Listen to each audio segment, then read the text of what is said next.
Muchísimas gracias, presidente. Con su permiso, la idea es poder presentar el día de hoy, continuar con las presentaciones de las reformas que presentamos el 5 de febrero, que hoy se discuten en el Congreso de la Unión y hay una discusión nacional al respecto.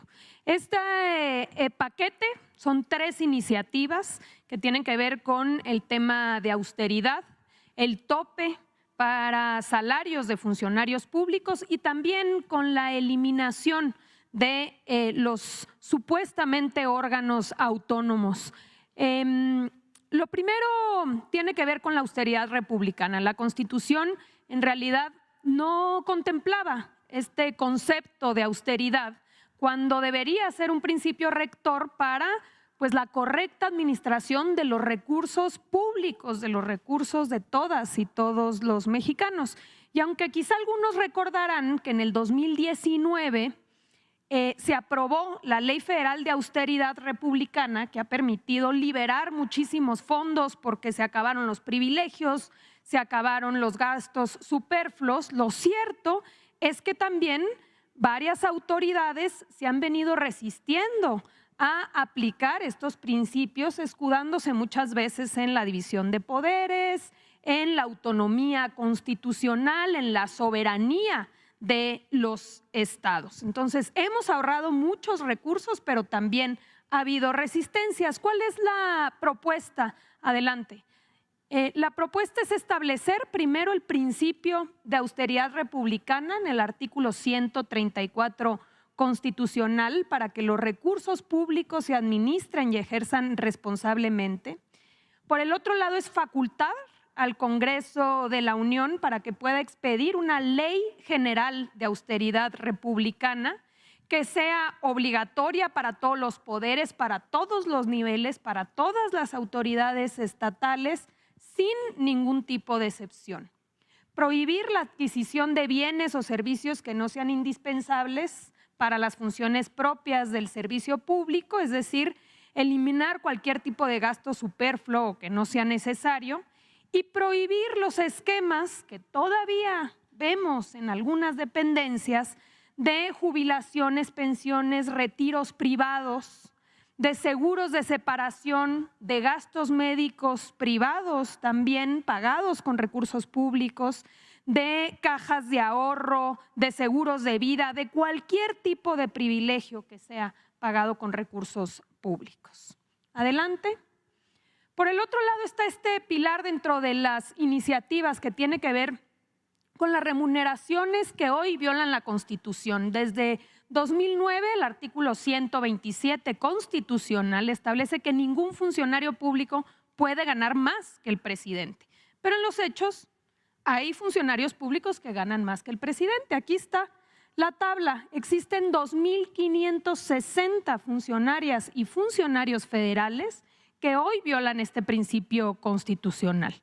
2.377 pertenecen al Poder Judicial Federal y 182 pertenecen a 4 órganos autónomos. Si lo vemos en recursos públicos, estamos hablando de más de 2.264 millones de pesos que se concentran aquí. Y también a nivel estatal existe un número importante de funcionarios que también tienen salarios por encima del tope presidencial. Han sido varios las excusas, los pretextos por los cuales se ha venido evadiendo esta obligación constitucional o este concepto. Adelante. Por eso, ¿qué estamos proponiendo? Ser lo más claros posibles respecto a cómo se calcula el tope. Porque el pretexto ha sido no sabemos cuánto se gana, no sabemos qué se integra dentro de ese salario. Entonces, que la propia Constitución establezca que ningún servidor público podrá ganar más que el presidente de la República, cuya remuneración no superará 73 veces el valor anual de la unidad de medida de actualización, de la UMA. Entonces, se establece que la UMA anual por 23 veces da una cantidad específica, que es ese el monto máximo que cualquier funcionario público puede ganar. Es así que se ajustan todas las remuneraciones de los servidores públicos, tanto federales como locales, al tope máximo establecido. Y una cosa fundamental, ya habíamos presentado aquí, la reforma de pensiones. Habíamos dicho que parte importante de los recursos iba a venir de varios ahorros. Bueno, hoy se establece en los transitorios que todos los ahorros se van a destinar al Fondo de Pensiones para el Bienestar. Adelante. Y finalmente está el tema de la eliminación de estos órganos autónomos, entre comillas. Sabemos que en las últimas décadas se han creado estos órganos constitucionales autónomos con funciones que antes estaban en las secretarías de Estado, funciones que ya existían y que formaban parte de la administración pública federal. Todo ello bajo el argumento de que iba a permitir su independencia, tomar mejores decisiones, garantizar mejor la regulación en el mercado, que no hubiese injerencias externas. Pero en los hechos conocemos que eso no sucedió. La creación de estos órganos no ha significado mayor independencia, mejor desempeño. Al contrario, ha significado mayor gasto. Son órganos muy costosos con infraestructura y estructuras robustas que han venido duplicando funciones y también debilitando la rectoría del propio Estado. Entonces, ¿qué estamos proponiendo? Adelante.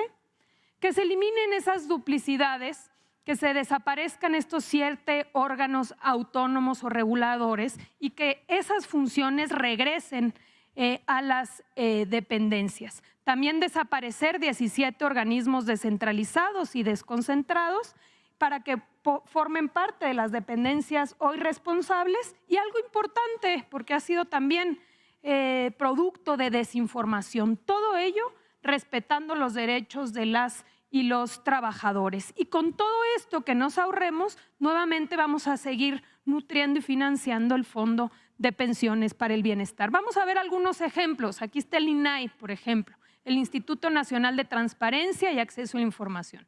Se crea en 2002, primero era IFAI, luego se adquieren mayor atribuciones en el 14 como INAI, cuesta 1,097 millones de pesos. Pero en realidad sabemos que desde su creación pues no ha habido mayor transparencia. Y al contrario, tenemos casos emblemáticos sobre Odebrecht, pero también Pemex Gate, o incluso si recordamos quién fue la primera presidenta del INAI, antes incluso de acabar el cargo ya estaba en las listas plurinominales del entonces partido en el poder. Es decir, la independencia pues realmente quedaba bastante en duda porque eran los partidos políticos los que finalmente se acababan repartiendo los puestos. ¿Cuál es la idea? Hoy el INAI, cuando detecta un incumplimiento, no sanciona el INAI, le dice a Función Pública o a los organismos encargados que abran un proceso administrativo. O sea, en los hechos ya tanto las Contralorías como Función Pública son los que sancionan a las autoridades que no cumplen con la transparencia. Pues regresar a eso, que en la Administración Pública Federal sea Función Pública, para el Poder Legislativo las Contralorías, y así en el caso del Poder Judicial y de las otras autoridades obligadas a transparentar la información, si no lo hacen, que puedan tener mecanismos ágiles y eficientes para sancionar a los funcionarios públicos. Adelante. Está, por ejemplo, el caso de COFESE, que se crea en el 92, era parte de la Secretaría de Economía y después con las famosas reformas estructurales del entonces presidente Peña Nieto se vuelve un órgano autónomo. Hoy nos cuesta 688 millones de pesos y la verdad es que no ha resuelto casos relevantes. De lo que más se conoce pues son las limitaciones y sanciones que pone en el caso de Pemex, de CFE y de empresas del Estado. La idea es que regrese a la Secretaría de Economía. Adelante. Está el IFT, el Instituto Federal de Telecomunicaciones. Se crea en el 96, era un órgano desconcentrado de la Secretaría de Comunicaciones y Transportes. Y después, igualmente en las reformas estructurales, en el 2013, se vuelve un organismo autónomo. cuesta 1.680 millones de pesos y tampoco ha sido efectivo para combatir los monopolios en el sector de telecomunicaciones y de radiodifusión, pese a que tiene una estructura gigantesca de costos elevadísimos. Dado que el IFT no ha servido para combatir los monopolios, al contrario, ha defendido a varios de ellos, conocemos sus resoluciones, la idea es que pueda regresar a la Secretaría de Infraestructura, Comunicaciones y Transportes. Adelante. En el caso de los órganos reguladores coordinados en materia energética, tenemos dos. Está la Comisión Reguladora de Energía, la CRE, y está la Comisión Nacional de Hidrocarburos, creada en 2008 como órgano sectorizado de la Secretaría de Energía. Tienen un presupuesto conjunto de más de 500 millones de pesos.